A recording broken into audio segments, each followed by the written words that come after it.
Samsung messed up when it came to the S24 Ultra because only some of the phones got the Snapdragon 8 Generation 3. Others got the Exynos chip, I believe the Exynos 2400.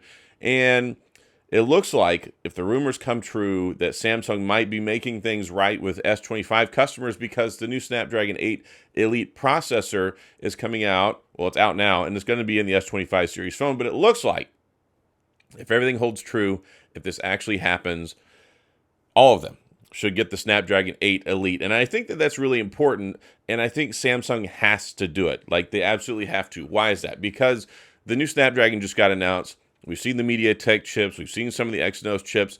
And the Snapdragon 8 Elite is so far ahead of the competition, I think, whenever the phones come out, that if they don't put it in the S25, I think it's going to offer a tremendously lower experience for those people who are stuck with the Exynos chip. And like I said, I don't think it's going to happen.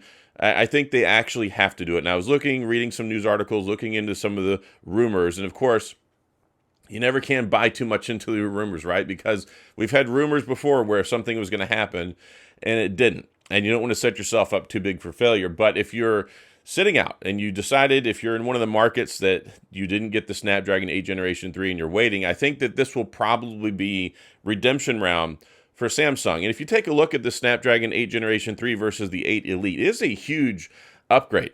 Like, the Snapdragon 8 Elite is going to have dual primary cores clocked at 4.32 gigahertz versus the one primary core at 3.36 gigahertz. That's a lot of extra power. The multi-core speeds, the single core speeds, all that stuff in the benchmarks is pretty darn fantastic. And it also means we're going to get better stuff, like 40% better battery, I believe. There's supposed to be extra efficiency stuff, 40% better hardware-based ray tracing. I mean, whenever you sit down, you take a look at these numbers for this new chip, 3-nanometer processor, and all the good stuff that comes along with it, I think it's going to help take things to the next level with the Samsung phone. Of course, all the other phones too, the OnePlus, the Xiaomi's. There's a lot of phones that are going to start getting this chip very, very, very soon. And then we'll see how everything is, where the rubber meets the road. But the flagships, the standard bearing phone for Android globally is the Samsung guy. So I think that it's really important, of course, that we get that chip, but also that it goes in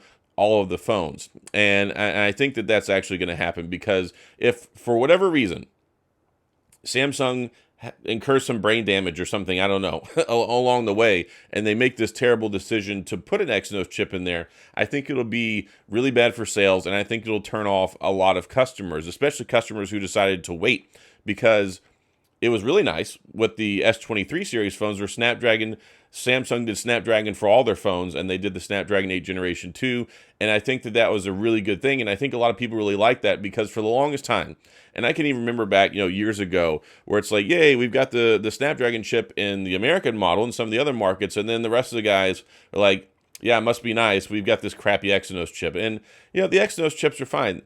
They make good stuff, right? I mean, it's not a bad chip, but whenever you take a look at it on paper, when you take a look at it from performance perspective, especially a lot of things like in the heat department, the battery life department, the Snapdragons usually turn out to be better phones, and we're already getting pretty close. I mean, it's just a couple of days away from November.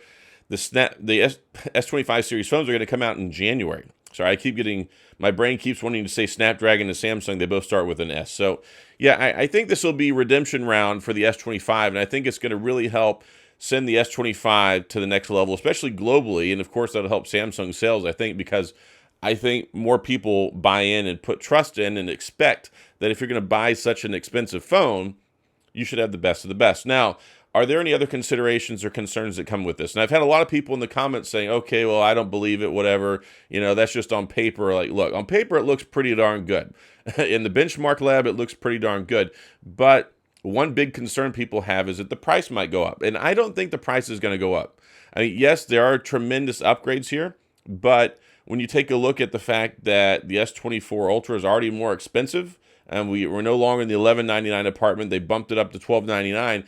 I don't think that we can go back to $13.99. I don't think we can go back to $13.49. I think for Samsung to stay the course and to keep sales up and to keep customers happy, I really don't think that they can do another price increase, especially after they already increased the price on this. That would be 2 consecutive price increases in a row.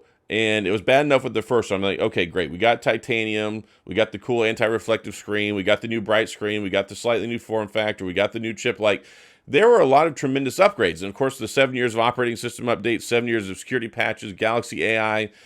There's a lot of really cool stuff that went into the S24 Ultra. So I think they already squeezed all the juice that's going to come out of that Apple. And I think that if they try to raise the price, I think that's going to turn a lot of people off. And I just don't think that there's anything there to justify that, especially after they already did that with the S24 Ultra, right? So I think that the price will probably stay the same. And we're probably going to see some stuff on this. I've heard some people saying, oh, it's going to go up. And then I've seen a lot of comments from folks who watch the videos saying, oh, I'm worried that the price is going to go up. And I just don't think it's possible.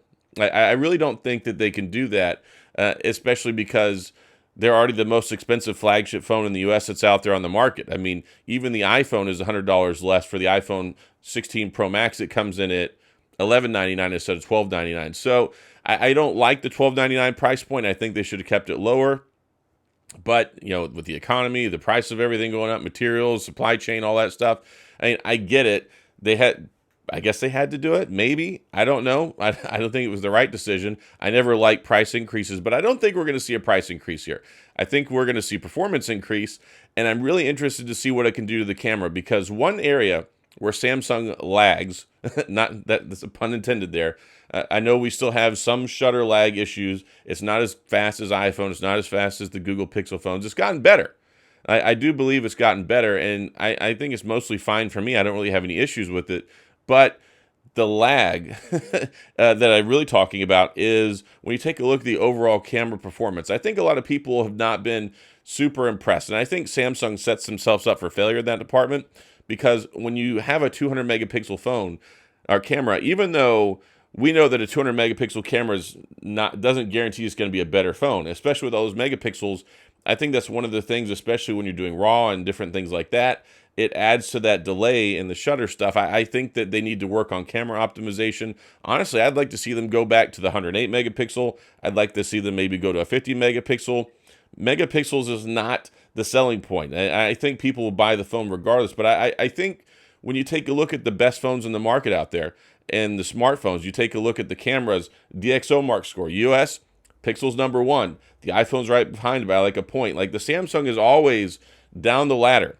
Even though they add all these cool new things, they just can't ever get that top spot when it comes to the camera. So I really am interested to see what they can do with this new Snapdragon 8 Elite, especially with the multimodality and the ability to interact and use other sensors and functions on the phone on the forefront. Like, most of the stuff we get with the cameras now is you take a shot and then you wait like a second or two and then you see, bam, you get that polished shot where it shows where the computational photography has kicked in and it looks better.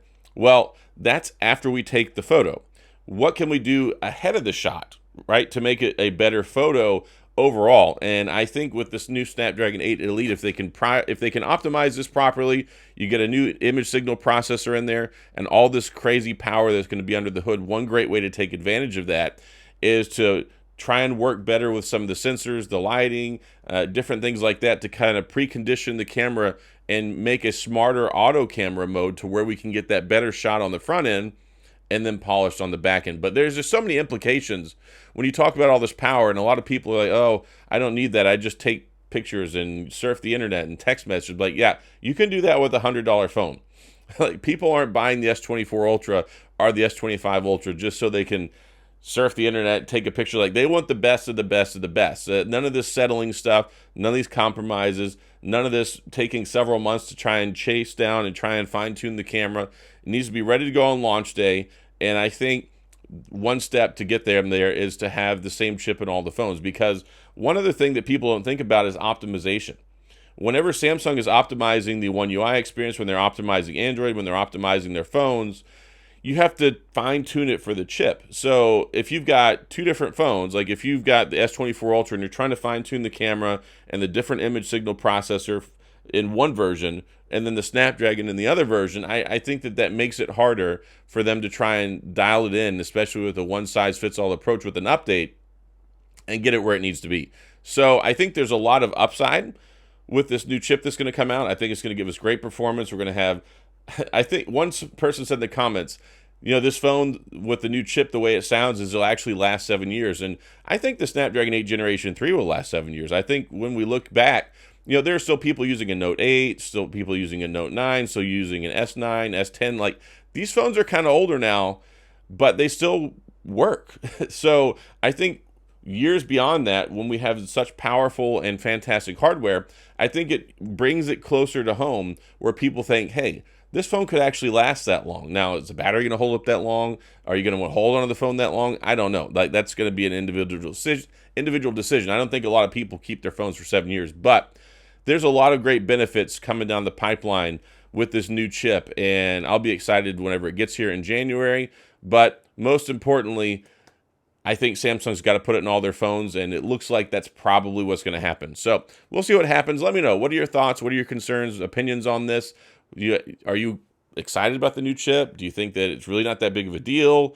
Or most importantly, let me know, do you think it's important for them to put the Snapdragon in all of them, right? And I think that it is. So that's all I got. If you have any questions, comments, concerns, gripes, complaints, all that stuff, go to the comment section. I'll do my best to get back with you. If you enjoyed the video, please hit the like and the subscribe button and a little notification bell if you want updates when new videos come out. And as always, thanks for being here. I appreciate you watching, and I'll see you guys next time.